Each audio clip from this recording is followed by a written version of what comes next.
Dear Sabine, it has been 2.5 months since you came into our lives, and somehow it feels like you've been here forever.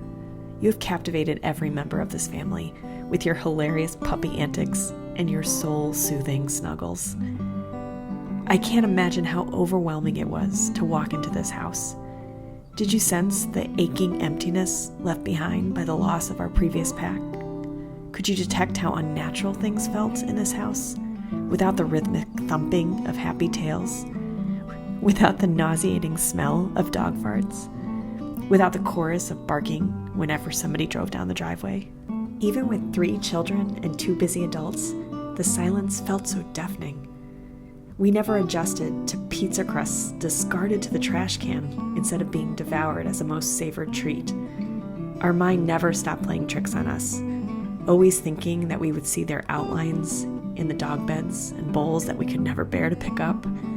I remember quietly sobbing when I was preparing for the arrival of our newest baby, and I unpacked a onesie that said, "My siblings have tails," mourning the fact that this was the only time we had brought a baby home and not had them greeted with puppy kisses.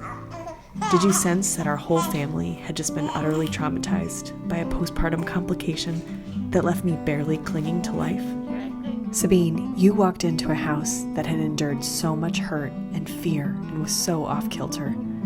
So when Christine asked for perhaps the 800th time that week, "Can we please take care of another dog?" and my eyes locked on your photo, I felt something inside me shift. You, my dearest Sabine, had endured more pain and suffering than any animal should ever have to experience. Cast astray, you were found on the side of the road barely able to stand up because you were so malnourished. And even in your most vulnerable state, you were the epitome of sweetness, and you would use all of your energy that you had left to display affection. We could all learn from your incredible grace in the face of adversity. So we took a leap of faith and we arranged to, quote, foster you. And now we can't possibly imagine our lives without you. Your chosen person is our 7-year-old daughter, and the two of you share the most heartwarming bond.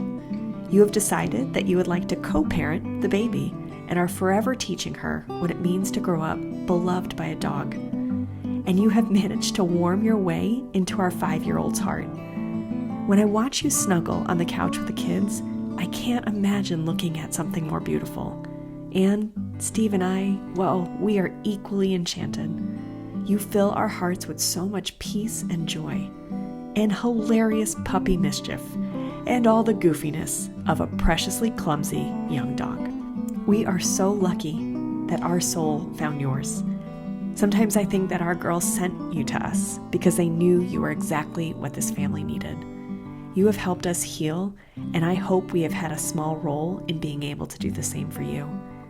That's what families do for each other. I shudder to think of what would have happened if someone had not found you at that critical moment and picked you up, even when there are so many stray dogs that it takes something horrible to stand out. I shudder to think of what would have happened if your foster mom had not made space for just one more. I shudder to think of what would have happened if our team at Paws New England had not had enough funds for your basic vetting. And I convulse at night thinking about all the dogs that I never hear about who never get the chance to be somebody's everything. This Giving Tuesday, there are very few organizations that live their mission statement like we do at Paws New England. If you want to do something with your money that will forever change the trajectory of a human's life, donate to Paws New England. If you want to do something that will forever change the trajectory of a dog's life, donate to Paws New England. Thank you, Sabine. We love you with all of our hearts. Love Mom, Dad, Christine, Colin, Alessandra, Suki, Zoe, and Karma.